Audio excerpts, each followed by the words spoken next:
You have your reels ready, but you want the reels to be automatically saved into your device, your phone, after you've published.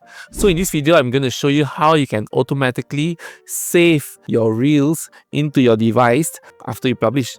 Before I begin, if you're new to the channel, do subscribe to this channel so that you can get more social media tips like this. Without further ado, let's jump straight to my phone and let me show you how you can automatically save your Instagram Reels into your device. Let's go. Alright, first of all, open up your Instagram app.